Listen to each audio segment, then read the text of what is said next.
I also very appreciate Dr. Frank for this opportunity. It is amazing. I love being able to give in as much as I can.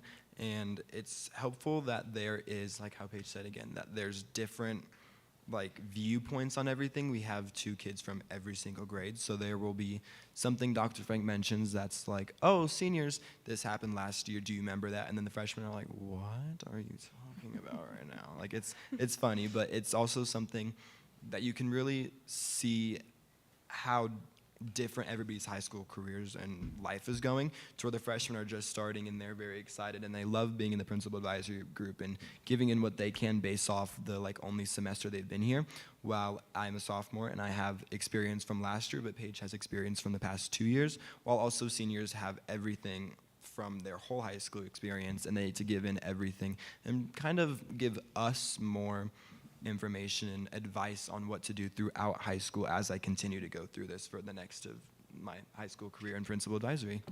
Yep, exactly.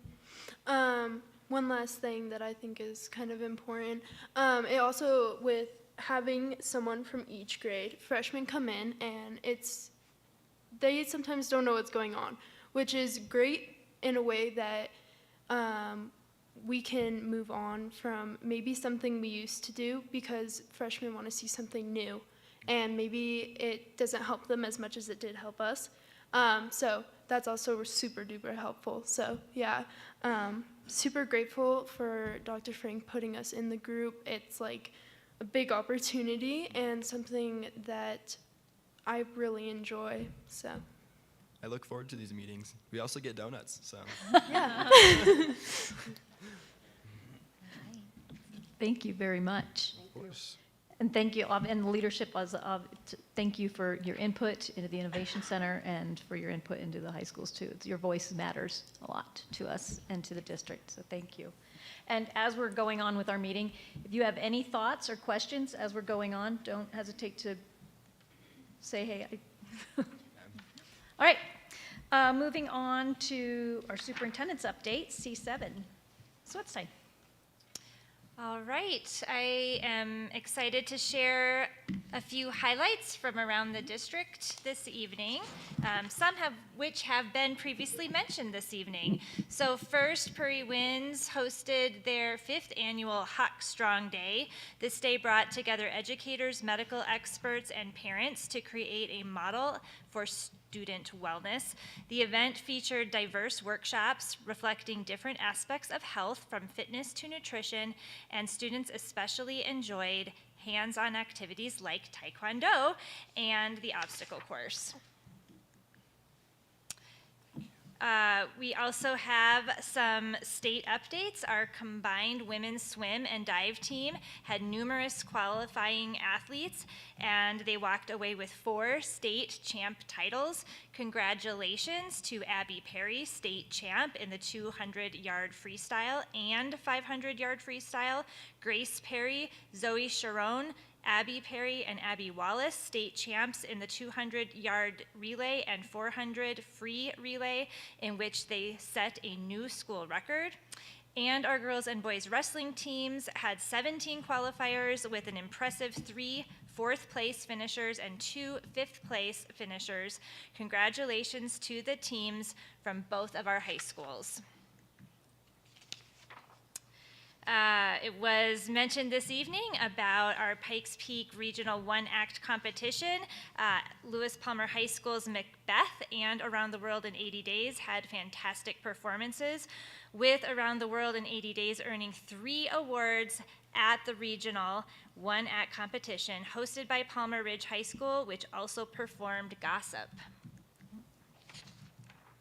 And as we approach an update later this evening on arts education, we have music around D38, and you see some highlights here. Students across the district have explored music at all levels. Thank you to our students and directors for sharing the joy of music with our students. A wonderful celebration was held at Lewis Palmer High School during Make-A-Wish Week. This event had a week-long schedule of activities at Lewis Palmer High School. They raised funds to help send Harper to Disney World. Throughout the past 7 years, LPHS has raised more than $50,000 for the Make-A-Wish Foundation. And some exciting news at Kilmer Elementary. There are updates at the Pine Grove School. A new roof is complete and painting is up next at our little schoolhouse. At both Lewis Palmer High School and Palmer Ridge, recently there were career expos held with over 100 presenters across both events. Students attended sessions on fields like healthcare, engineering, law enforcement, and carpentry, gaining insights and valuable career advice. These events, supported by school counselors and community partners, provided students with hands-on learning and networking opportunities to shape their futures. A big thank you goes to everyone in our community who helped make these events possible. And I can say personally, I was able to listen in on several of these presentations, and I did not want to leave a single one because the careers were so interesting to learn about. Also at Kilmer, they recently had fourth graders who brought history to life with a living museum where they dressed as historical figures and shared what they learned through interactive presentations. Their creativity and research skills shined bright as they immersed themselves in Colorado's rich past. And we have some kudos to share across the district. We love to highlight kudos from our staff, and so for those of you listening, please, we encourage you to recognize the staff that you work alongside. This month, we are recognizing several staff members from Bear Creek Elementary School: Summer Humphreys, Janae Griffiths, and Nicole Pritchard. So again, we encourage you to recognize your colleagues for their great work. Finally, we are thrilled to announce 3 students from D38 have advanced to the finalist stage for the National Merit Scholarship.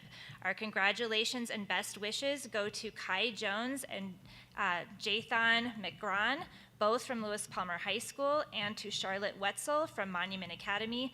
These seniors are among our nation's brightest and are in the running for more than $26 million in scholarships. That is my update for this evening. Thank you, Mrs. Wetstein. It's cool because whether you're visiting our classrooms or you're watching our students perform on stage or competing, building, learning, celebrating, sharing, you can easily see and be reminded of all the great things in D38. So I was at Kilmer's History Day as well, and it was so cool to see how those kids really engaged. I learned one of my favorites was Chloe Parker Robinson, who still has her dance academy up in Denver, but when she was 10, she almost died from a very treatable kidney condition due to segregation in the 1950s. So it was kind of cool talking about our first female police officer in Denver and Chief Ure. So it was a good inspirational day. Okay.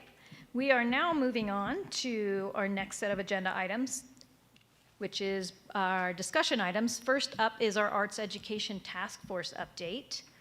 And Ms. Wetstein, I believe would you like to introduce our guest? I would. I am very pleased to introduce Ms. Teresa Phillips, who is a community member and previous board member, and she will be primarily presenting this evening. So come on up, Ms. Phillips. I will start, maybe Ms. Wood can help me with this visual. There we go. We like to start our committee updates by grounding in this visual because our committee work is so important in District 38. We have so many involved staff members, parents, and community members who help advise the Board of Education and our district leadership team.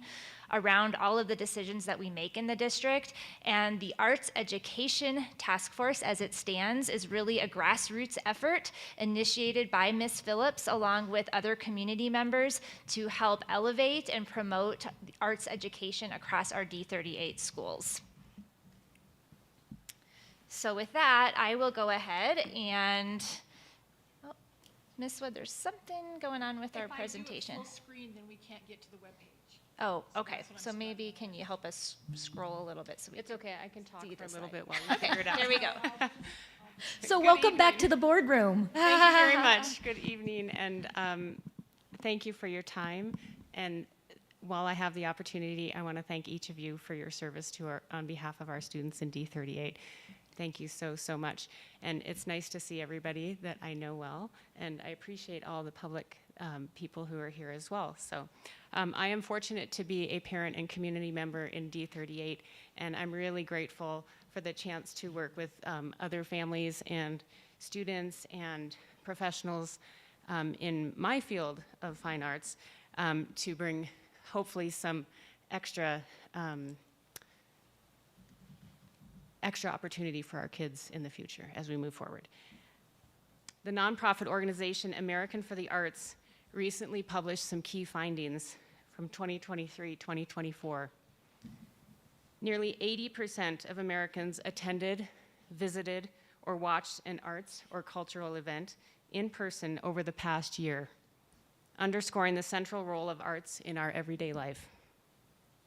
3/4 of Americans, 76%, consider art and culture personally important to them, with many reporting how the arts contribute to their joy, their well-being, and their sense of creativity.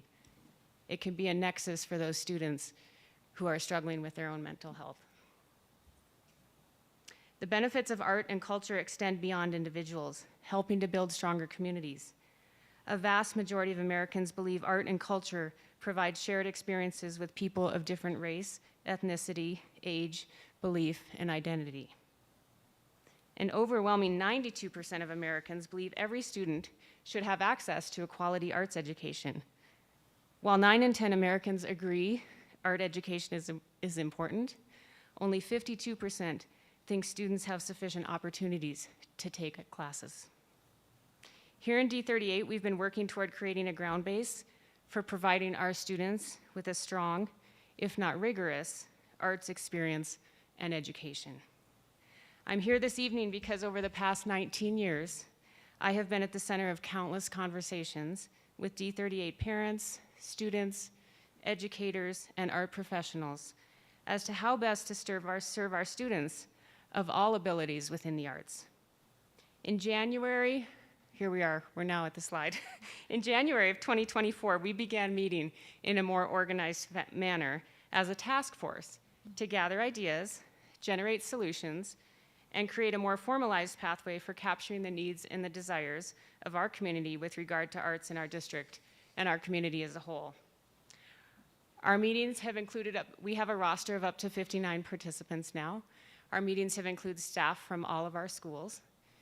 We have had 10 students representing both high schools, and we have had community members ranging from studio teachers, retirees, professional musicians within our community, people from art councils, et cetera. Do you have the clicker? Oh, there you go. Thank you. I'm just going to quickly give you a background. I know I was here last May during a working session. I'm just going to quickly go through some of the things that were developed in those first four to five meetings, just to give some context as to where we're going next. The core themes, I think, are really important, and there's 2 pages of them on your document, but I am going to read them so that we can all think about them, because these were generated by 6 to 9 hours of work by a group of over 30 people in our community. The arts are essential to instilling a variety of attributes in our students, including perseverance, creativity, leadership, vulnerability, collaboration, teamwork, growth mindset, and more. Through arts education, students experience multiple perspectives, the ability to receive and to act upon feedback and take risks. Providing a comprehensive arts education leads students who are well-rounded, confident, lifelong learners. Art education promotes academic and social emotional learning and wellness. We want to be the premier district for arts education. I love this one. This means instilling a love for the arts within our students, celebrating success, and investing in programming to offer our students exceptional arts opportunity at every level. We want to expand our thinking about possibility, including partnering with the community and private organizations, creating magnet programs, seeking out grants, and utilizing local media to promote arts education in D38. And we recognize that there are many needs across our district, and we want to be equitable when considering how to enhance our current programming. So then the next step in the process was to try to condense all of this work into 5 priority themes that the group was willing to work toward. Elevating arts value, peer mentoring and student leadership, scheduling and requirements for students, the 6th grade middle school model, and teacher responsibilities. And as we worked, we had a little bit of a pause over the summer, but as we worked through the fall, the 5 priority themes became more, or we took the 5 priority themes and worked out short-term and long-term action items. In that work, we ended up kind of settling in one area of elevating the arts, and that's where most of our work has been done the last 3 to 4 meetings.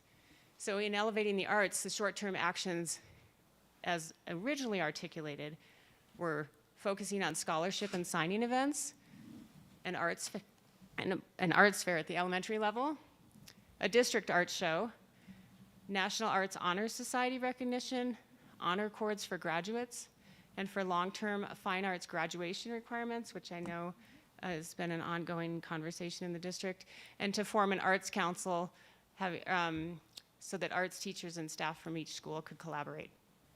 Toward that end, we now have key accomplishments in the last year. So there is now an arts showcase scheduled for April 2025. It will showcase art for all levels, K through 12. We now have a performing arts event calendar that perhaps Ms. Wood could bring up for us, so that anybody in the community can go to Lewis Palmer School District 38 Nice. and find the goings-on in the art realm, whether they are band concerts or hopefully the art show is in there. This is still a work in progress, but it is a great resource for our community. Can we go back to that? Thank you. We now will, this will be the first year of an arts signing event. It is purposefully in May, so unlike our student athletes who know where they are going and what their scholarships are earlier in the year, fine arts scholarships are awarded later in the spring, and a lot of students will not know until the first week of May. So we are still, I think we're still setting a final date. We are, but both high schools are planning to initiate this school year. And I would love to have board member representation at that. I think it'll be a really, really neat event for our students. And then I cannot speak as well to cross over to graduation requirements as Ms. Wetstein. Yes, so I wanted to share that the work of the Arts Education Task Force does have some overlap with our current graduation requirements task force, specifically around recognizing contributions to the arts. And so very soon, I think in April, we're planning to bring you an update from the Graduation Requirements Task Force. And with that will include a recommendation likely to recognize students who have a specific focus area throughout their high school career. So potentially students who have taken a number of arts classes or have recognition in the arts throughout their high school career would have some kind of specialized certificate, diploma, or cords recognizing those accomplishments. We also will likely be recommending that a conversation around the cords that students are able to wear during graduation ceremonies include some kind of arts recognition, and we're working out those details currently. And all of this to let you know that we are now shifting from a task force to an ad hoc Advisory Committee, a standing committee with quarterly meetings in which we will focus on advising art education in D38 schools, prioritizing the community partnerships. We've had numerous people come through who really want to have a more formalized approach to that. Engage in professional development as a group related to the importance of arts education. And we intend to include guest speakers at each of these meetings to represent the greater arts community in D38 schools, thereby reinforcing that the school district and the community partnerships and how the reciprocal connection can really enhance our whole community. So thank you for your time. I'm glad to take questions. As a reminder, I'll just jump in. A task force, as we've defined in policy, is a committee that really focuses on one specific task or project, and it's not an ongoing committee. And so this group has just done some outstanding work and has momentum in some of the accomplishments that we've been able to implement even just over the last year. And the recommendation is that they move to more of an ongoing committee that continues to advise on arts education. Does anybody have any comments or thoughts, questions? It's fantastic work, and I'm really excited to see what you've done in this period of time. You've really moved far, and seems like there's plenty left to go, but you've really gotten it off the ground, and it's just really important to our students, really important. Thank you. I appreciate that feedback. We're really excited to move forward now with a standing committee. We actually have a lot of content from the last year that I'm still trying to digest and sort, and there were so many great ideas, all in support of our students. So I'm excited to see what else people are interested in focusing on. I have a question. Sure. How far are you guys coming along, or what is the momentum for the scholarships and signing events, as far as getting grants from community members and such like that? So I can start with the first part of your question, which is the signing days. There will be 2 signing days, one at each high school. I think they're working with the athletic directors, if I'm remembering right. And the final day is being determined based on, they need some feedback from some of the staff via the students. I know that, for instance, an orchestra student auditioning receives an announcement at a certain date, but whereas an artist, doing a different type of art, not in music, might receive a scholarship at a different date. So they want to make sure that we know everybody in the district or at the high school level, senior level, who have received scholarships so that we can honor them and recognize them in May. But I know that there's still some conversation about what dates that's best at. Okay. And then the second part of your question, we haven't even gotten to the money or the grants yet. We're still very much in, every meeting brings out, honestly, like a new idea or two that I've never heard before sometimes. So we are still getting a lot of great ideas, and I know that there's motivation to move forward with those ideas. I think that the grants and the financial support part of it will really come into focus as we start to meet with and have some strategy in terms of working with community partners. Have you guys been discussing, I'm sure you have, but I'm curious how the discussions goes on 6th grade, specifically on our offerings with band that we've had to cut back on? I haven't heard as much discussion in that in Really? this group. I know that was a big shift in the band program, but I'd rather Ms. Wetstein speak to that than. Yeah, I can say that hasn't been a recent focus from the group, and we actually have received really positive feedback from our band director at Lewis Palmer Middle School with appreciation that students are coming to 7th grade all in the same place, and she's receiving them versus coming from 5 different elementary schools. She's receiving them as the first time that they are entering band and having them all starting on page 1, so to speak. So we really haven't focused on band so much as just ensuring that our sixth graders, along with other elementary students, do have exposure to the arts and elective classes similar to neighboring school districts. And I think too, it's easy to think of fine arts as music, and we are such a recognized district in terms of the band history and band program. But also just the students we had here tonight, their artistry is really amazing and outstanding. And so when we think of fine arts, we think of all of that. And in our original meetings, we actually had an umbrella conversation about art, and we were including theater arts, industrial arts, literary arts. When you say art, it can mean a lot of different things, and it can include a lot of the passion and the skill and the effort from a lot of different student areas. So we want to make sure that we are really inclusive of all students and what they're interested in, and helping them pursue those opportunities, either within the school district or in the larger community. We just want to give them opportunity. I'm really excited about the performing arts event calendar and finding ways to share that with our community, because they may not know. And if they know, they don't know what the schedule is. And it's a way for us to involve the community more in what we have to offer them as well, because these things are amazing and they're here. And if you don't know about them, you wouldn't know.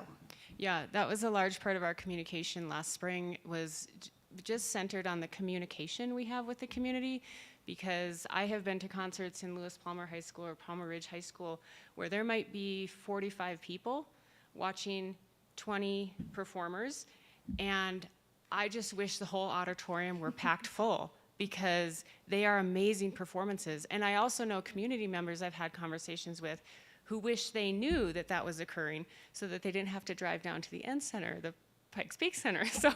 So the more we can communicate and the more ideas we have for making that really usable and facile, it will really help. It will just strengthen our whole community. It's good for everybody. It is. Thank you. Do you students have any thoughts about? Nope. Do we also include Monument Academy on our calendar, or can we?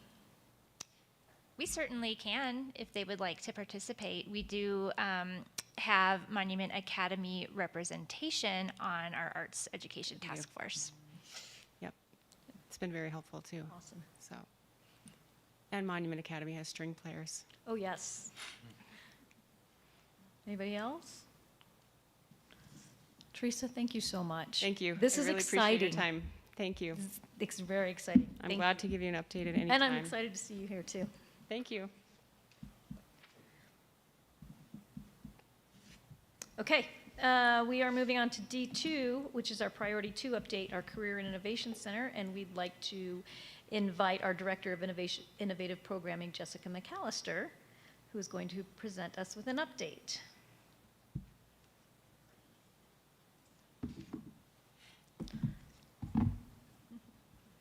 Do we open this now? Yes. So I just presented you with something, and I do have an extra here for Mr. Schwartz when he's back. But it is CTE Appreciation Month, and so to honor CTE Appreciation Month, we had our D38 student enterprise, Robotics 4068, make some coasters. So these were made on the laser, and they're just for you to recognize you and all of your support for CTE through the years and what's to come. So anyway, thank you very much, and happy CTE Appreciation Month. Okay,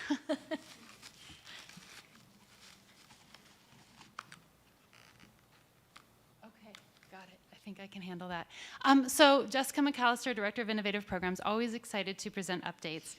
Really excited to present updates to Aiden and Paige, because I was one of the people who had come to the principal advisory meeting to ask for your input. And so excited to present to everyone, but also for you too as well. So go ahead and getting started. We're still like launching along this timeline here. And what you can kind of see is that right now we are in just a cycle of marketing and sponsorship seeking, partnership creating, right? And so, so we're just kind of in the middle of that. I will say that with the marketing campaign that we're under right now, students like Aiden and Paige are currently embedded in their registration process for next year. So we're in a kind of a standstill until those numbers come out, but we will know a lot more here coming up soon. So we have been working all along. Last time I was here, I was able to show some renderings of the building, and we have taken those renderings and some student voice, and we created a promotional video that I'll be sharing with you right now. So let's see if I can manage this, Ms. Wood. Click it twice. There we go. Here in Lewis Palmer School District, we are thrilled to launch the D38 Career and Innovation Center to expand our programming and to meet the needs of the workforce, the ongoing desires of our community, and what we know to be the interests and aptitudes of our students. You know, these CTE courses, they really help me prepare for my future, become a better welder and blueprinter and fabricator. I feel like I'm going to be successful no matter what I do because of these classes, so that's pretty a big weight off your shoulders, you know, just being able to be like, okay, I'm good. With ongoing community collaboration, including perspectives from students, staff, alumni, parents, community, and industry partners, we have had a chance to dive deep into local and regional economic data to understand forecasts and trends to inform the programming that we'll be offering, which includes advanced manufacturing, computer science, engineering, healthcare, and skilled trades. I'm going into a STEM field, either in computer science or somewhere in engineering. So next year, classes such as semiconductors, advanced manufacturing will be a great deal of help to progress my skills in those areas. With the content and equipment specifications defined by industry, we are happy to develop programming that will help students to have the knowledge, skills, and abilities to help them succeed either directly into the workforce or in a college setting. The learning at the Career and Innovation Campus will be facilitated by our D38 instructors, supported by industry partners through mentorship, and memorialized through industry-recognized credentials and college credit so that students are more marketable when they go to the workforce in those high-wage, high-skill, and in-demand occupations. My favorite project was the house build, but specifically the layout, and I did a lot of the layout for it and the measurements, and I really enjoyed that, and it made it so that I could design things later on and have the skills to create layouts on my own. In addition to the technical skills, students will also have opportunities to develop and refine their soft skills in alignment with the D38 Portrait of a Graduate. Students will learn professionalism, they will have opportunities to communicate and to problem solve so that they are prepared to lead and contribute to a connected world. The facility is designed with agility in mind to remain adaptable to workforce changes into the future, but also to transform to accommodate varying populations of learners when school is not in session. From camps to spark curiosity in our younger students, to community or regional events, to upskilling and reskilling training for adult learners in partnership with industry and post-secondary, the D38 Career and Innovation Center will truly serve multi-generational learners in the northern El Paso County area. I am so excited to have a bigger space to experiment and build in our CTE classes. Being able to use bigger machines, more precise manufacturing. This is something that I really love, and I'm really excited to expand my skills in this. We are just so excited for this initiative to get underway as soon as August of 2025, where we can seamlessly bridge the classroom and industry and prepare students for a bold future that awaits them, whether that be directly into the workforce or with some college in between. Okay, I'm going to click out of this. Okay, I did it. I went too fast. So before we move further, I just want to thank Amy Matizik. She was pivotal in creating this video, as well as so many of our teachers who we were able to kind of facilitate some of the tours and some of the student interviews with. So big thank you to all of them. This video has been on our social media, it's been on our websites, and according to Amy, it's gotten quite some traffic. So that's been great. And we know that any time we've been speaking to potential partners, they've appreciated kind of this overview of what we are up to here. So jumping right into partnership updates, we continue to engage with various industry partners that align with our pathways, and as you can remember, those are advanced manufacturing, computer science, engineering, skilled trades, and healthcare. And these charts continue to evolve through time. We do have 2 in the implementation phase, and I know one of the biggest burning questions right now is, who are they? And the ink hasn't dried yet, so you're gonna have to wait in suspense just a little while longer for that. But here's just kind of some trends of how those partnership conversations have gone from December into January and February. And as I've mentioned before, you might see that it appears as though the introduction number has decreased. That's not necessarily true. That's just that they've progressed into the engagement phase. So we just wanted to kind of illustrate that, and hopefully these will continue to grow, but they are not the only funding source that we're leaning into. We are also leaning into grant writing. And so we have so far submitted 3 grants. You can see them on the screen in front of you now. The CHIPS Challenge we submitted back in December. I've mentioned this before. While that award doesn't come until February of 2027, should we be selected, it is still a benefit to us if we make it through phase 1, because we get to be a part of a community of practice of which we can speak to other entities who are doing something innovative within their spaces. We submitted for the Colorado Springs Health Foundation. This grant really is for some of the mannequins and training materials that we would need for basic life support training and CPR training. So you can see that we submitted that in late January. The payout for that would be March or April, should we be selected. And then the last one was something we selected just a few weeks ago, which is the Opportunity Now grant. That is for $1 million. That is highly competitive, and the payout for that will be in June. We will be made aware of our status in May. So just really quickly to call out, several of these really are intended to procure some of the equipment that we'll need to go into the space.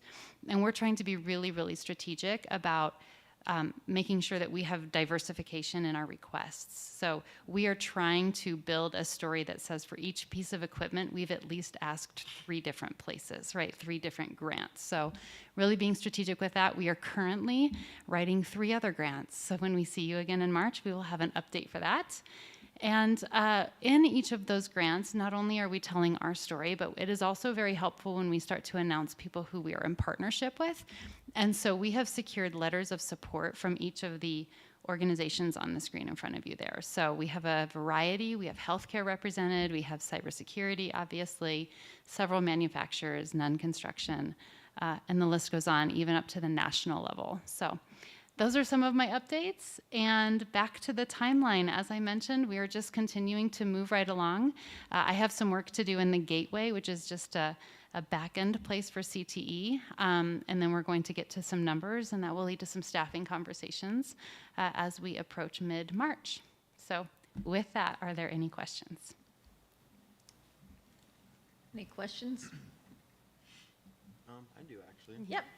What is one of your main goals for this whole innovation center? Yeah, so our main goal is to make sure that when students leave, that they have opportunities that exist right after high school, right? So they can either go directly into the workforce in one of these areas that we know are to be of high demand for workforce, or into college. So just kind of to expand that portfolio. We're already doing a really tremendous job with that in so many ways. This is to kind of create more opportunities for students who might be geared towards those programs. Does that help? Mm-hmm. Okay, thank you for asking. I have a question as an example. Yes. So just off the top of my head, when I'm in the welding, I'm trying to think of it in my head, when I'm in the welding room, and I always bring that as the example because it's just a low-hanging fruit example of Lewis Plummer High School.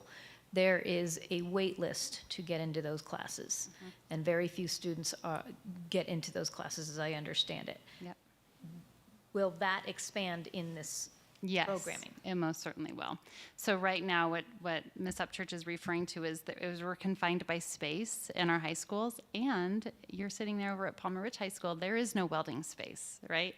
So this will expand opportunities in welding and then construction. We won't be having a cosmetology program here, but we will continue our partnership with ISSA because it's great. So yeah, it will expand opportunities for students across the district. Paige, out of curiosity, how long does it take you to from leaving D38 or campus to go down to your career education and then back up? So I think it's about 30 minutes, which is actually quite a lot. Takes a lot from our day too, because I know sometimes, especially if there's traffic too, like that can really make it hard for us, because I'm sometimes late to classes. I completely miss lunch, like very often. So I think this would be really helpful though if it's closer. But yeah, it takes us about 30 minutes to get there, and then back is also 30, so about an hour in total. And to add some context into that, Paige's programming is, North Academy and I-25 essentially. The other Career Start programs have to go all the way down to South Academy, so they travel much further than you So do. they're like 45 minutes, which is insane. Like, I can't believe going that far. So I think it'll definitely be better being closer and stuff. So we miss less, especially with when we've had really bad snow days, where we might still have to go in and we didn't get a delayed start. Sometimes the snow really affects like getting to even cosmetology on time, since our class starts at 8:30. And then getting back in time as well. I've missed like 30 minutes of class and all of lunch, and I'm like, oh, that's not good. So yeah, I think that'll be a big help too. Thank you for that insight. It's helpful. Team, board, any thoughts? No? Okay. Super excited. Yes, thank you so much. Thank you so much. And remind me, again, I have 3 contact names to pass on to you that want to partner. Sure, please do. I will remind you. And if anyone else has any, send them my way. Okay, moving on to D3, Priority 5 update, fiscal stewardship. We'd actually like to invite our Director of Finance, Ron Sprintz. Good evening. Let's look over there.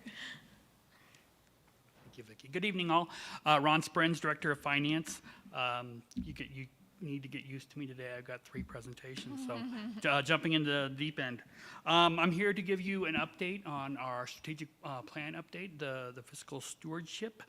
Priority 5. We had a great team that was assigned to tackle this assignment. Brett Widgeway, of course, Adam Frank, Principal, Palmer Ridge, Annette Palmer, Gifted Education District Facilitator, Chris Kintz, Lewis Palmer, Middle School Assistant Principal, Melissa Gibson-Steiner, Special Programs Coordinator, Rachel Sellers, Prairie Winds Principal, Stacy Roshek, Lewis Palmer Assistant Principal, and just a great team.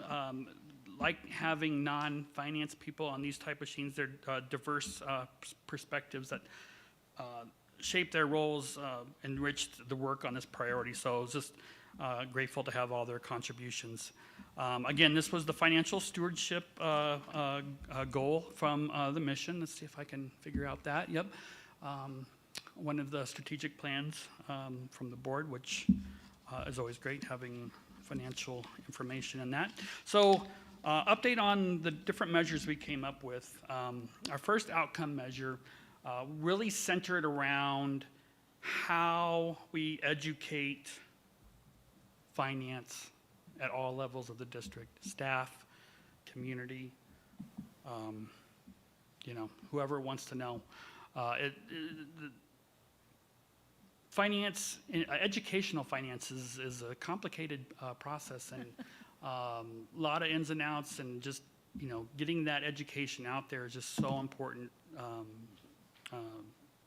for a community. So this first outcome measure is really driven that, and it's how we get that information out there. So I can read that to you if you want. Increase transparency and understanding of financial matters of the district to improve collaboration between the district and stakeholder groups, to drive additional and/or improved revenue streams along with an improved perception of efficient use of these resources. And so I put a little example of what we'd like to measure on here, and this is from our employee experience survey results. There's a question that says, that I feel that the organizational level resources are allocated to maximize effectiveness across the organization. This last fall, we scored 3.49 on that, and the team would like to increase that number by a minimum of 0.2 for each year for the next 3 years to get up to a 4.1. Some of the action steps we're doing is just engaging some of the different committees we have, the Financial Transparency Committee, the Staff Collaboration Committee, and the district leadership teams. All these different committees have different levels of knowledge about education finance. And so really tailoring the education at that level is really important, and trying to understand what their goals on their learning is will be one of the important pieces of this. So let's see. Yeah, gotcha. Okay, outcome measure number 2. This one seems like a pretty lofty goal, but it was super important to us as we move on. Payroll's incredibly important at any area, any private company, any place. We all work here. We all want to get paid. We all love what we do. We do work because we like what we do. But we also want to get paid, and we want to get paid properly. So we put a lofty goal up here of increasing payroll and processing accuracy to 99.99%. That is a very lofty goal. I don't know if you can imagine that the amount of inputs that go into a payroll each month are just, they're very large. And there are many pieces of the puzzle that need to come together in concert to have that successful payroll. So we need to create processes that are both efficient and effective and repeatable, because no two payrolls are the same. And the payroll department needs to have that agility each month to respond quickly as new and different issues arise. There are numerous payroll input groups around the district, from each individual school to subs, employees that submit their time cards, to working with the HR department. There are just a lot of inputs that come in, and so we need to work with each of those so that we get consistent information coming in. And so that's going to be our goal over the next 3 years, is to do that.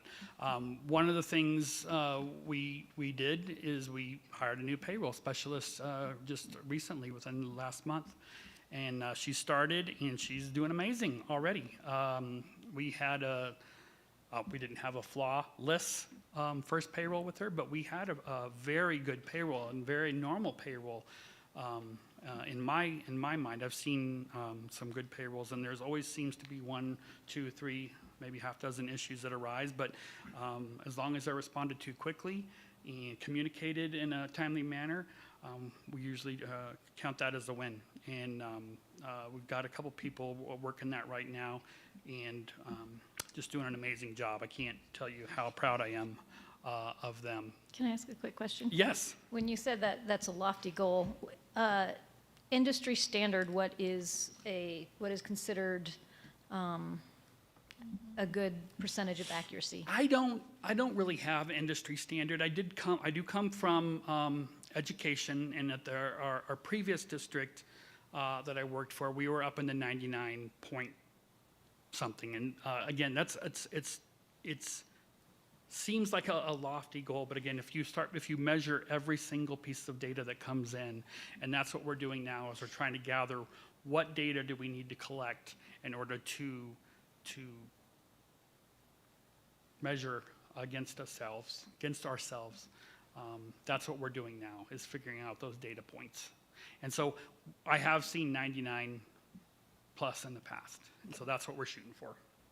I'm not sure what industry standards are. Okay.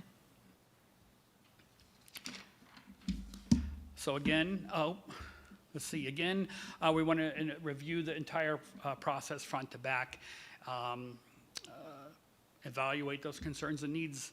One of those was hiring the new payroll specialist, and again, just a really good find.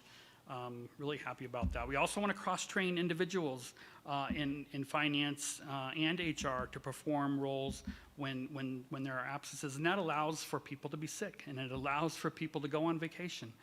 When you cross-train properly, you don't have the worries when those needs arrive. And then also I want to develop staffing models. This is more not on the getting people paid correctly, but it really helps our budgeting process and helping the school and department leaders with their decision making.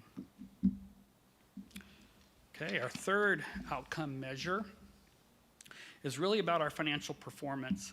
And this one is we wanted to improve overall financial results to include operating within the window of precise performance. I'm sure you've heard Brett mention that before.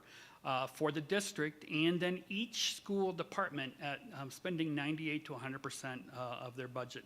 I can say the district last year did fall in that window, which was great, right? We don't want to overspend our budget. We don't want to overspend the amount of money coming into the district or the amount really that the board allocates for us to spend. But we also don't want to underspend either. I'll take that back. It helps me sleep better at night when we do underspend at least a little bit. But again, we want to use this year's funds on this year's kiddos, and getting to that 98% window is what our goal is. Now, like I said, we as a district did fall within that window last year, but each department did not.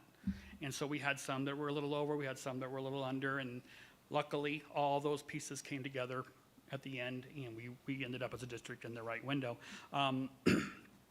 My goal with this outcome measure is to really get each individual school and department in that window at the end of the year, so we don't have ups and downs. We have everyone in that window, and we're good to go.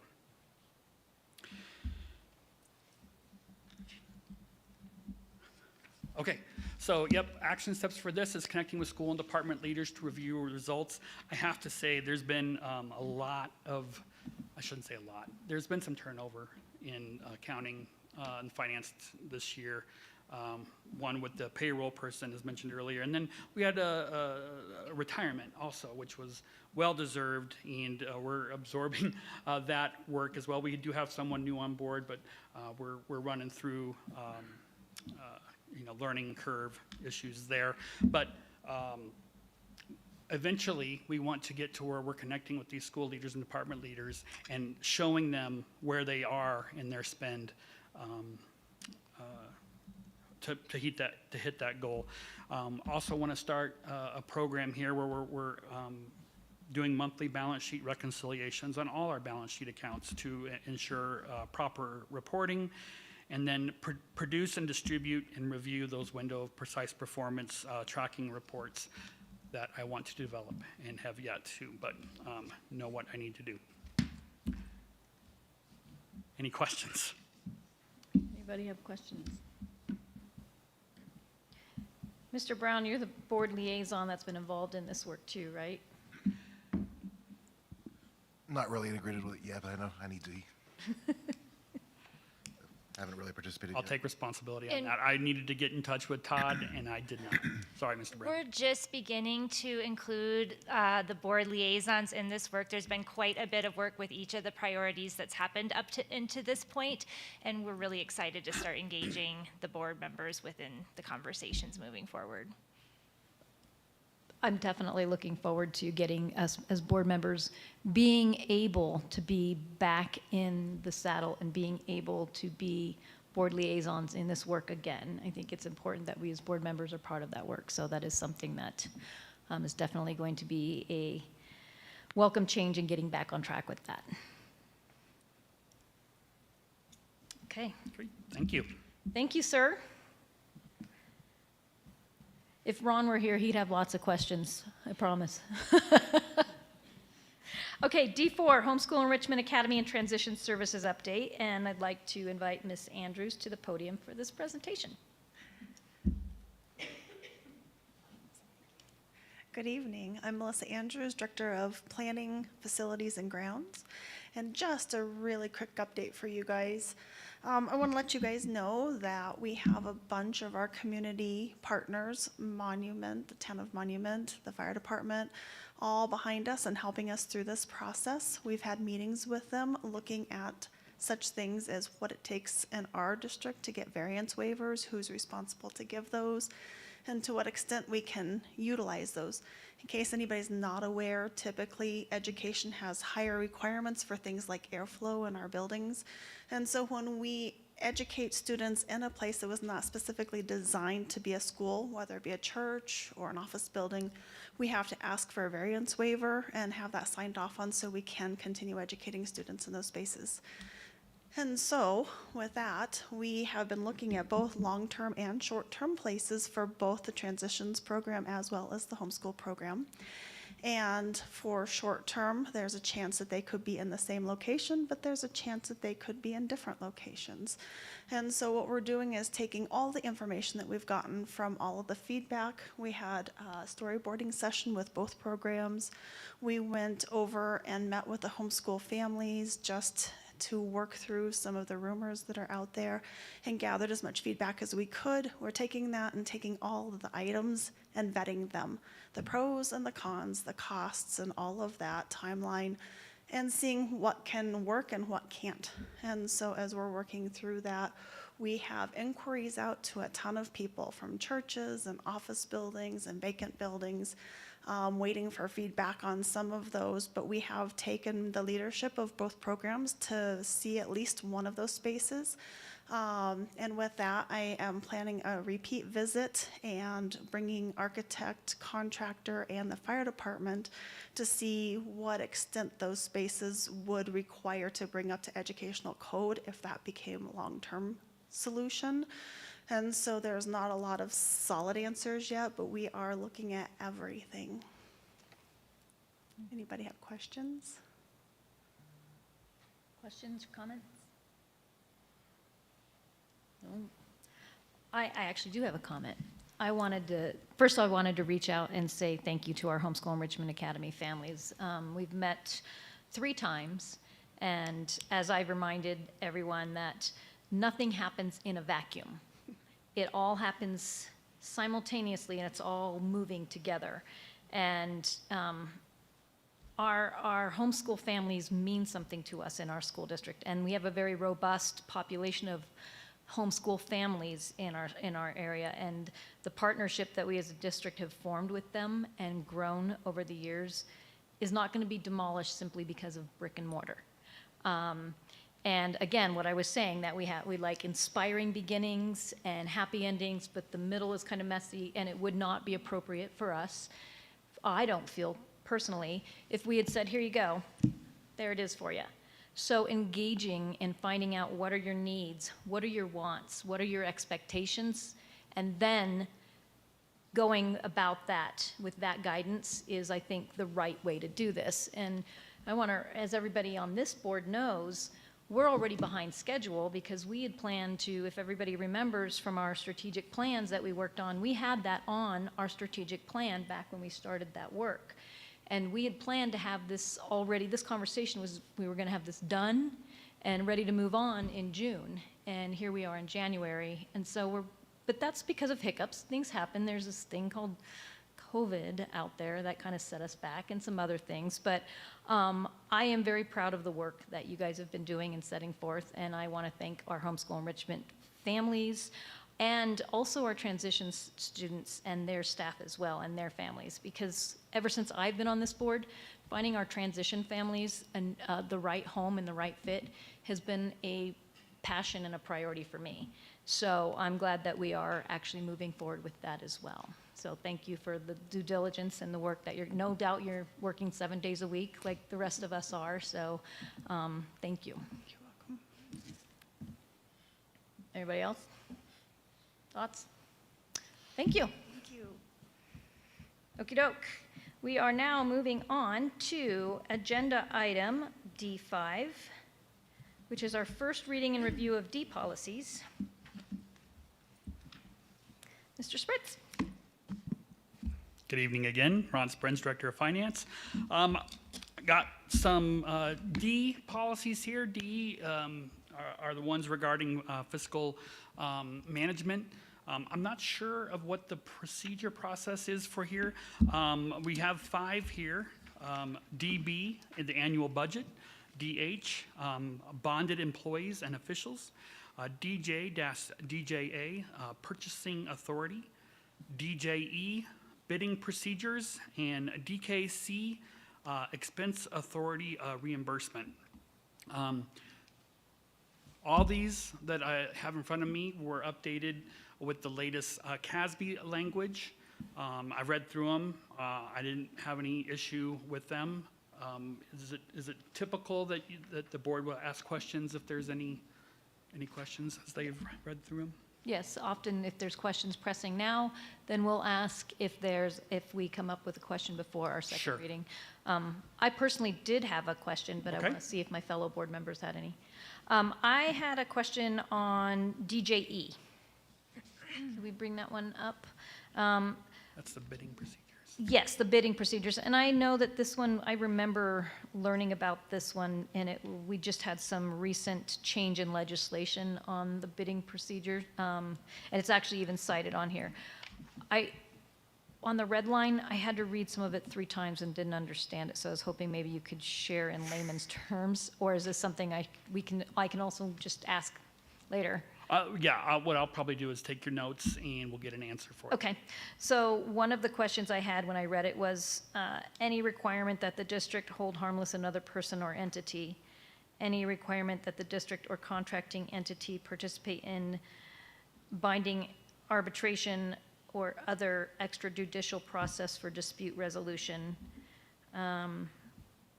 any requirement that the district agree to limit liability of another person or entity for bodily injury, death, or property damage. And I know that these were the requirements for written contract. As it goes down, any conflict with Colorado law, the one that I kept reading, any requirement that the district hold harmless another person or entity. I know what hold harmless means, but can you dive deeper into what that means in layman terms? Well, first I want to clarify, because the items that you just read were, if any of the below condition or terms exist in a written contract, the condition or term is considered null and void. That's what was confusing me, is that it's considered null and void if those are written in the contract. In the contract. So we wouldn't have those line items in the contract, is how I'm understanding that. Yeah. That we would not allow the contract to have those terms. We wouldn't allow them, or we wouldn't? Correct. We wouldn't allow them, so they wouldn't be able to have a requirement that the district hold harmless. Correct. Another person or entity. Okay. Understood. But I will get clarification on that. That was my only question. Anyone else? No? This is all policy stuff. Do you guys have questions for policy stuff? It's all financial stuff. I have no idea. You guys got to be here on the meeting for the ones that are not as exciting. Okay. Awesome. Thank you, sir. You bet. Okay, moving on to D6. Mr. Sprints, why don't you just stay right I'll there? just stay right here. Okay, F&P and A, financial planning and analysis. Let's do, yeah.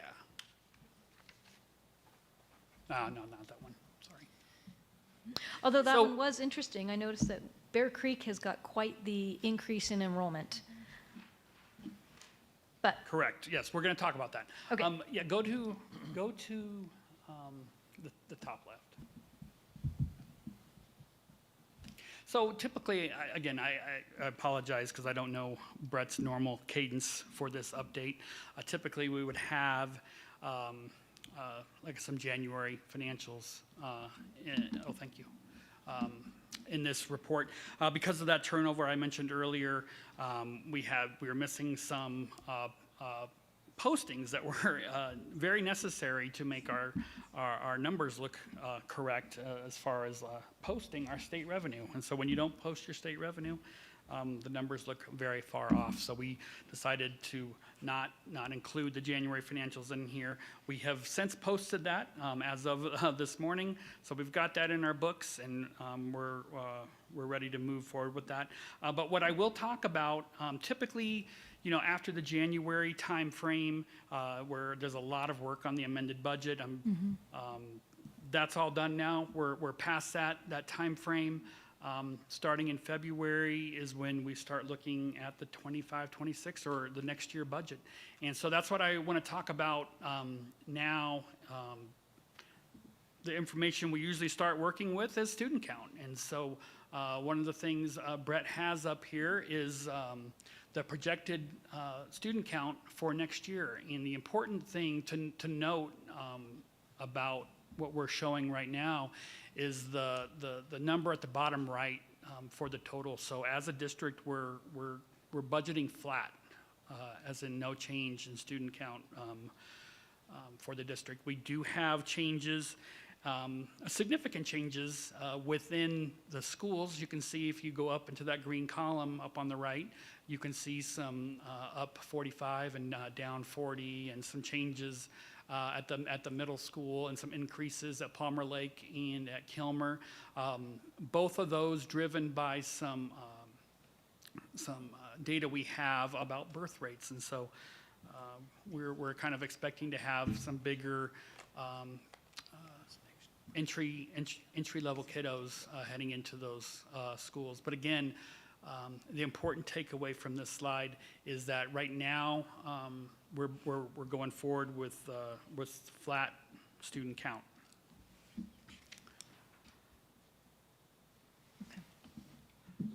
See, go to the next slide here. You can see. So this is what our 24-25 October count was. Sure, we went over that for the amended budget. And then our 25-26 projection. Again, the overall number at the school is going up, but that's driven by PK.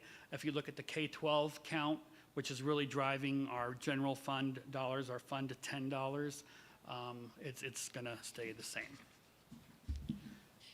So, you trust me, Vicki? All right.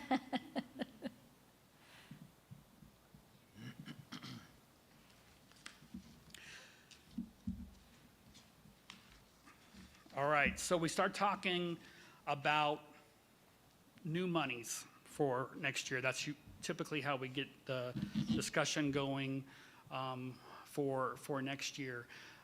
So you can see here, this yellow line that Brett has here highlighted, 0 new money due to student growth.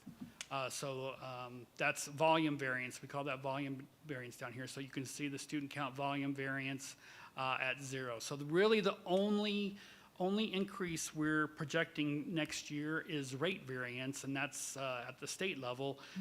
Every year they're required, actually mandated through Amendment 23 to increase the base funding at school districts by the amount of inflation. And so that amount of increase over the past couple years has been fairly significant. This year, we're not seeing a really good amount coming in from the state. The state budget's really tight this year, and so the amount coming in from the state is going to be low. And so we're looking at about a 3% increase in funding. I'm sure Brett has talked about that. You can see that total for the district is going to be about $2 million, or an extra $331.94 per pupil. If you break that down between the operated schools of the district and Monument Academy, you can see what that means really for our general fund here. It means an increase of about $1.7 million. Do you have any questions there? Does that make sense? Okay. Yeah, I've been hearing the same thing. Right, good. Okay, so then the next step is where we start talking about what that means next year and where we want to allocate those funds, those new monies. And so this spreadsheet up here, this has our current budget up at the top, up at this top left here. You can see our current expense budget of 54.9 million is broken down into personnel expense and implementation expense. Implementation, again, is like supplies and services and stuff like that. It's really non-personnel type of expenses. And you can see our current split is 83.3% going to personnel and 16.7% on the implementation. That's our current budget. Again, we've got 1.719 million coming into the district, and we need to allocate that. And so typically what we would say in the early stages is we want to keep this same, we don't want to mess with this this ratio here of 83.3 to 16.7 because unless we know that it's out of balance. But in my history, that's very, very close to normal, anywhere from like 82 to 84% going to personnel costs. So that's very, very normal. And so we would want to start breaking down the new money in that same way. So 83% going to personnel costs and 16.7 going to implementation. But with that, again, we just don't have a lot of money this year coming into the district. And so we've made the early decision here, and again, these numbers can change as we learn more information, but we want to do 90% going to personnel costs and then 10% going to implementation of costs. That's only going to change our overall total by like 0.2%. So it's not going to really move the dial much. But let me walk you down what we have here. So we got to take some money off the top. This 150 is coming off the top, and that's because we know we're going to have increase in property and property and liability insurance. We know that's going up, and so we need to lop that off the top to begin with. So really, we're only talking about 1.569 available to the district. If you do break that down between 90% personnel and 10% going to the implementation costs, that means we have 1.4 million available for personnel, new personnel dollars for next year. Now, typically I say, because things can change and we can make different decisions, but what we'd like to do is use rate variance for existing staff or existing salaries. And then we would use volume variance for new salaries, meaning if we got 100 new kids coming on board, we're going to need to hire new teachers. We're going to, need new staff to cover that.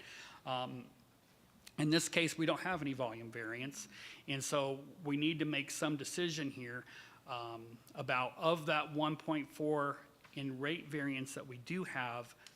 Do we want that all going to current personnel, or do we need to set aside some for new personnel? We do have a new CTE center coming online, so there's probably going to be a need to hire some new individuals there. And so we put some money over on the new personnel side, but what that left was 1.2 million in current salary increases. So with that number there, we put together this little box of information over on the right side and says, okay, with that amount of money, what can we afford if we were going to offer raises next year? So he's got different scenarios here. If we offer a 1.5% raise, it would cost the district $645. This netting or grossing up benefits on top of that increase. And you can see here that if you go down the line here, we've kind of fallen right into this 3% range here, which the grossed up number for that increase, 3% increase, would be about 1.29 million, which is really close to this 1.267 number that I just was discussing earlier. So that's where we're at now. Again, we still have a lot of work to the state has a lot of work to do, figuring out where they're going to land as far as the state budget and how much schools are going to get, but the word is going to be pretty tight this year. Down here with implementation costs, again, we do have with the 10%, we have 156 allocated for implementation costs. Those really just go to help us out with those items that are hit with inflationary pressures throughout the district. And so that'll probably get chewed up pretty quick. What questions do you have on this process? I kind of have an interesting question for you. Hit me. So this was talked about between the students of the advisory group, actually. We were talking about our dirt lot, which I don't know if this falls into finance or anything or budget, but because that's a lot of big numbers and I'm not good with that at all. So, but Dr. Frank has talked a lot about how we're not able to get the dirt lot paved, but a lot of our students don't park there for the reasons that it's not, well, a lot of cars will get stuck, especially when it snows.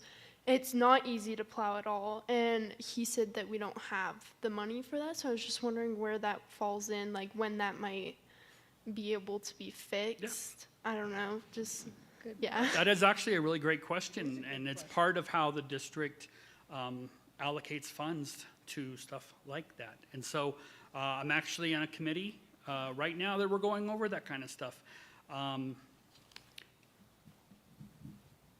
We allocate $3.5 million each year to capital projects. The list is incredibly long. It's sad. I mean, it's not just a D38 issue. This is a state law. Public. Yeah, it's a public school issue. The list is this long, and 3.5 covers this amount. And so we have a committee that goes and prioritizes based on. And I'm going to have Melissa yell at me if I'm incorrect, but we first go health, safety. ADA, what was the last one? Code compliance. So those are the first four that we look at. Is there something that's health related? Is there something that's safety related, ADA related, or out of code compliance? And so we go through this list. That we do a walk, right? We do a facility walk with all the custodians. And all the facility people around the district, and we just write down everything that needs to happen. And I believe that's on the list, right? That project is on the list.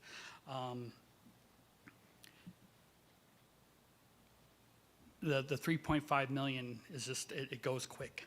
Right. So. Yeah. I can't. The list isn't finished yet, so I can't say, but. Yeah. But I get what you're saying. Yeah, I think Dr. Frank talked to us about that, how there's just like a huge list, and I was just kind of curious about it because it's definitely been talked about between students, like we need more parking spots, and that was also a big reason why Dr. Frank didn't want to do senior spots, is because that reserves spots that now some students can't use, so we do go into that dirt lot, but then when it snows a lot, and that's plowed, it's just a big mess. Like sometimes when I have to ride home with someone and they're parked in that lot, I'm like, no, I don't want to walk through there. But yeah, it was just something that I thought I would bring up and was just kind of curious about. Great question. So yeah, it is a really good question. Really good question. And it shows the balance and the challenges of meeting. Yeah. Meeting all the needs because you just can't. So right, exactly. How do you So yeah. He explained to us, what are the top four? Exactly. Yeah, that makes sense. Thank you. And that's something we discuss with the Legislative and Resolutions Committee quite often. School boards across the state, we actually do pretty well with our deferred maintenance compared to a lot of school districts who are really hurting a lot with that. So when you're looking at what those look like, but it is tough. And that 3%, we've been talking about that. And to that point, I'm going to ask you a question. Yes. And maybe it's a rhetorical question. So whenever we get an unfunded mandate that comes down the line, and we already have few dollars, and the state is balancing its budget on the backs of education, do we ever get to tell the state, you know what, we just don't have those dollars to meet your unfunded demand? Yeah, there is pushback. You know, I've been part of the, I call it the PASBO, the Pikes Peak Association of School Business Officials. It's really the area CFOs and directors that meet and talk about that. And they quite frequently will push back on some of these unfunded mandates. Now, I don't know if we've ever had any traction, but there is, like I said, we do push back on it. We're seeing legislation right now that if it has a fiscal note, obviously they're saying, don't even bother bringing it to the table if it has a fiscal note. But so we see a lot of lawmakers putting 0 fiscal note on there, which basically means, well, we're going to push this, but you as a district have to come up with the dollars to fund it yourself. Correct. So just something that we need to remember. Okay. Okay. Any other thoughts or questions before we move on? Thank you so much. Actually, I totally understood exactly. I was following right along. Thank you. Yay. Same, yeah. All right, gang, we're moving on to E1. Consider approve adjustments to the 2024-2025 school district calendar. Ms. Wetstein, would you like to share where we are with this? I would. So I am bringing forward to you tonight for your consideration a change to our current school year calendar. The proposal is to shift April 4th, which is currently scheduled as a professional learning day for elementary staff and a conference day for middle school staff, to a student learning day. High schoolers, you're already in session, so this doesn't impact you.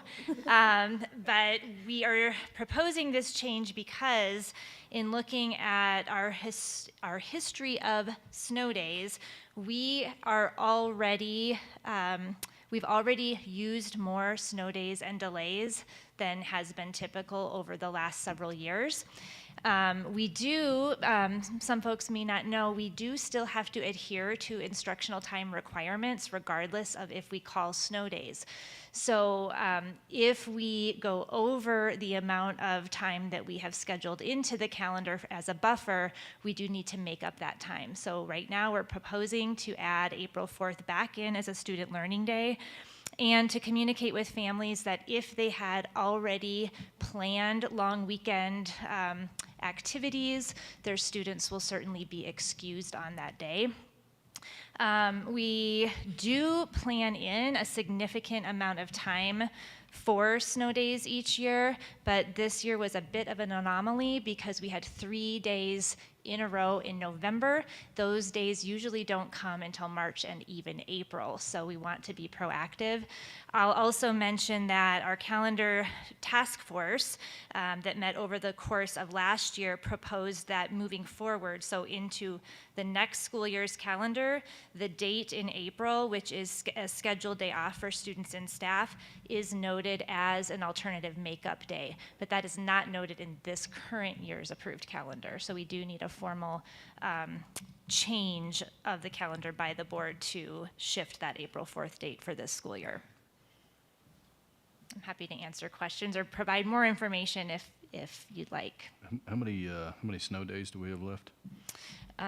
So what we do is we calculate the equivalence of snow days. And I had that up and I just closed it out. It's middle school has the least amount left, and it's just over 2 days left at the middle school. And so this would provide us 1 full day back for elementary and middle. Middle elementary has a couple of days more. However, we did have to close school at Kilmer due to a water pipe break, and so we're just monitoring very closely. We are also being proactive at the middle school level in looking at possibilities for bell schedules next year so that we wouldn't be as tight moving forward at the middle school level. So two days left. It's over 2 days, about 2.5 2.5. ish. So we're going into So we'd March be and 3.5 if we make this change. Thoughts on going into March and April? Yeah, Heavy it's, snow we're gonna be seasons? very conservative. I've been telling folks we're not gonna have a snow day just for fun. It's gonna be, we're gonna always err on the side of safety first, but we're going to be conservative moving forward.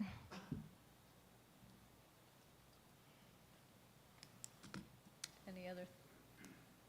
I will say our colleagues in other districts are in the same predicament that we are. So I was getting text messages from our neighboring superintendents here this evening, even monitoring weather overnight.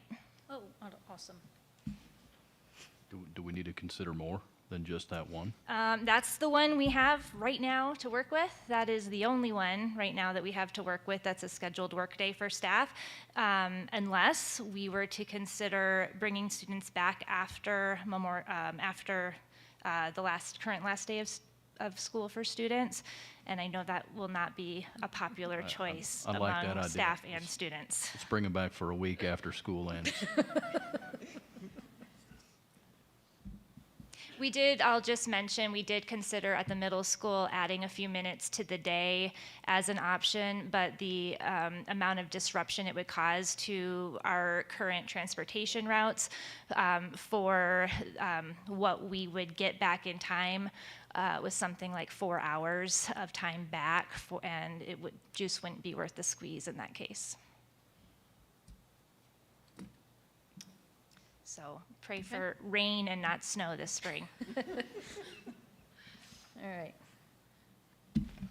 Ms. Upchurch, I'd like to make a motion Sir, to approve the adjustment to the 2024-2025 school district calendar to convert April 4th, 2025 to a student contact day for all grade levels as presented to address recent weather-related district closures and to comply with state statutes regarding instructional time.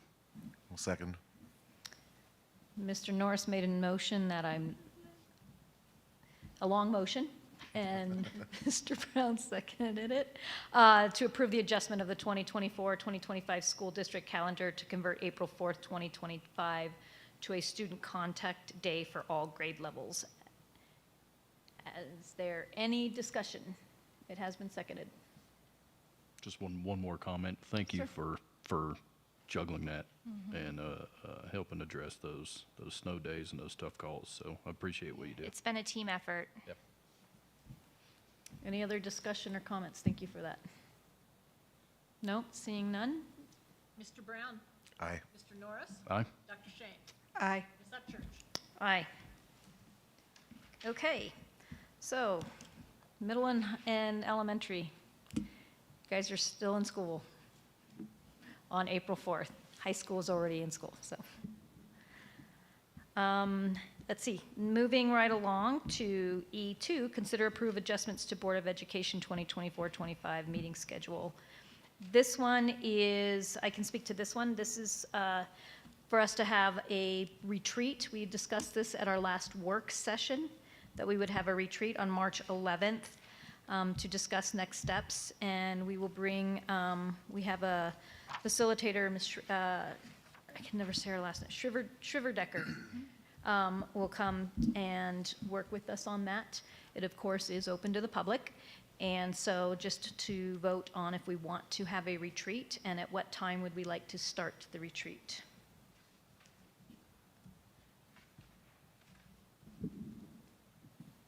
Yes to the retreat because we absolutely need one. Is there a time we'd like to start? You know me, I'm up at like 4 a.m., so. No. That'd be a hard no. We can make it the same time as we normally do for our work session, which is 9 a.m.? That works. Okay. So do we need to vote on this one, or is that on consent? I think there is a vote there. Okay, there is a vote on it. All right. Todd, does that work for you? Okay. Is there a motion? Yeah, I'll make a motion to approve adjusting the 2024-2025 Board of Education meeting calendar to include March 11th at 09 a.m. as a retreat date. Is there a second? Second. Discussion? The motion is to hold our retreat on March 11th, 2025 at 9 a.m. or 0900. Did you say 3? 4. 4. You said 4 a.m. Oh, no. That's not the motion. It's seeing no discussion. Is there discussion? We've already discussed. All right, Ms. Wood. Mr. Brown. Aye. Mr. Norris. Aye. Dr. Shank. Aye. Ms. Upchurch. Aye.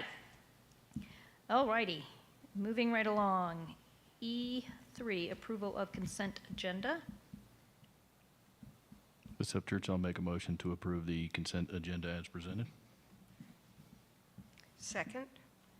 There has been a motion to approve the consent agenda, there's not much on there, as presented, and a second. Is there any discussion? Comments? My computer kicked me out. Seeing none. This is the way we've had this is the way we've done it in the past too. So, seeing none. Ms. Wood? Mr. Brown. Aye. Mr. Norris. Aye. Dr. Shank. Aye. Ms. Upchurch. Aye. All right, our last item is G, future meetings. Is there, this is not a comprehensive list of our future meetings. It will include the March 4th work session. We'll be talking about the Grace Best facility update and some state legislative updates. There is, for example, some bills, and one of the bills to what Ms. Smith talked about earlier, there's a bill, for example, on cell phone policy in our schools, and those that read The Anxious Generation understand how cell phones affect students in schools. So for you students, so you're aware, there's a bill making its way through the legislation that will possibly require school districts to pass a policy. It doesn't say what the policy will say. It may say we may, or it might say we shall. It's being amended as we speak to make cell phones in the classroom or in the school, and what does that look like? So that would directly affect you all on that bill. So make sure you're talking about that with your peers and your families and your educators of what are your thoughts on that. So just FYI. So we'll keep you updated because it's still making its way through. But that's just one example of legislation that we need to talk about. There's about 49 bills right now that have been introduced in the legislature that affect education. So we'll be talking about that on March 4th, and then our retreat on March 11th for the process and next steps regarding superintendent. And March 17th we'll have some awesome recognitions and some first readings of J policy and ops and facilities planning. And if you guys have anything else that you think needs to be on the agenda, make sure you speak up. Good? Any other thoughts or considerations before we adjourn? Aiden, Paige, did you have any other thoughts? I do not. Nope, didn't mean to call you out, but, all right. Well, then, if that's that, then there being no further business to come before the board, this meeting is adjourned. Oh, here, do you want to do it? No.